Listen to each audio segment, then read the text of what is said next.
Entry 25. It has been nearly 2 weeks since I have entered the Trial Forge.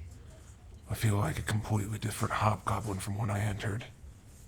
Daily sparring with Earthbreaker Turin has honed my skills and made me humble. He has shown me the path of the warrior monk, allowing me to channel my abilities through my weapons. It is no wonder he leads the Faith of Cord. I'm not sure there is a being on this planet that could be able to take him down in a one-on-one fight. This time has also strengthened my resolve and my convictions. I know what I must do. My first stop was the Market District. I commissioned a leatherworker seamstress for a new set of robes and pants to reflect my faith in both my queen and Cord. Next was a trip to a blacksmith where I requested a breastplate inlaid with the symbol given to me by the queen. After emptying my gold pouch for these things, I decided to wait for them to finish before I made my next move. Entry 26. I collected my commissioned items, donned them, and made my way to the Temple of the Raven Queen. I made it just in time for the end of the weekly mass, and I began to preach, I guess. It's not surprising that my words went unheeded by many.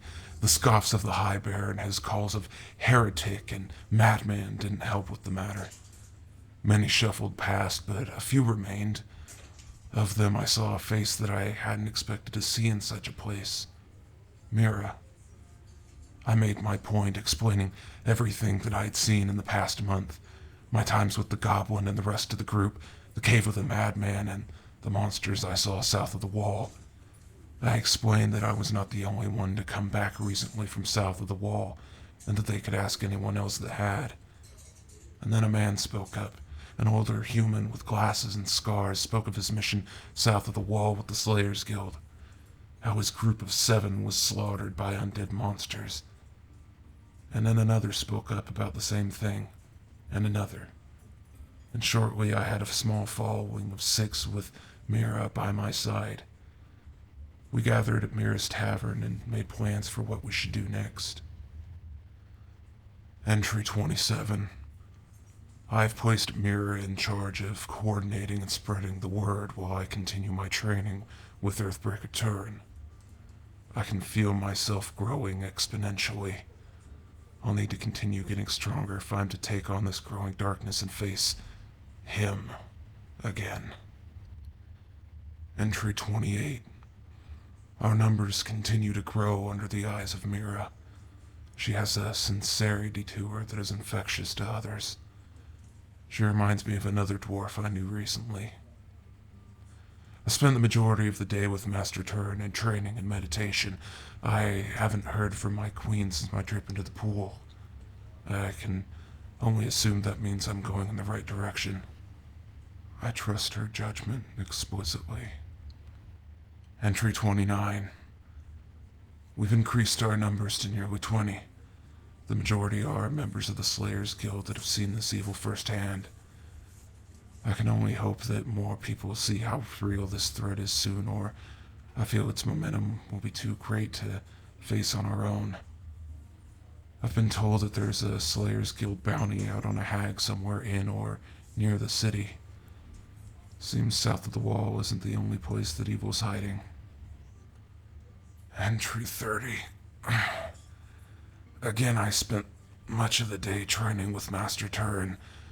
He says that I've shown more improvement than he had at my age, and that with more training I could make a good master someday. But that's not the real news of the day. At sunset I received word that a skyship had docked and my friends were among the passengers. I made it a point to follow them from afar, despite how hard it was not to drive my sickle into the back of Ferric's neck. I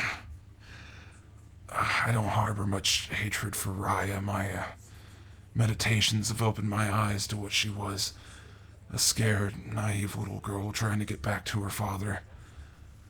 I followed them into Silver Talon's reach into the Temple of Bahamut. Seems they replaced me with a Kenku. I guess they have to have some kind of oddity in their group at all times. They came out about half an hour later and went their separate ways. I had a few members continue to tail Raya and Juan Pablo to make sure they didn't interfere, and I gathered the rest of my members and set out to follow Ferric. It wasn't but an hour before he stopped to pay homage in Sylvanas Grove. While he bowed in reverence, my followers surrounded the temple and I confronted him. Fuck. The battle was long and arduous, and without the help of the questionable shield I bought in Amon, I would have surely died. But righteousness prevailed in the end. It always does. I tasked a few of the newer members to collect my armor and the possessions that Ferric had on him, and then prop him up against the altar, giving his body the respect that a fallen warrior deserves. I then made my way back to Tito's, where Mira tried to patch me up, and I gave my message to Raya. I've just climbed back through my window next door. I think I'll take a long rest. I've lost a lot of blood, kind of covering these pages, and honestly, I think I'll sleep better tonight than I have in years.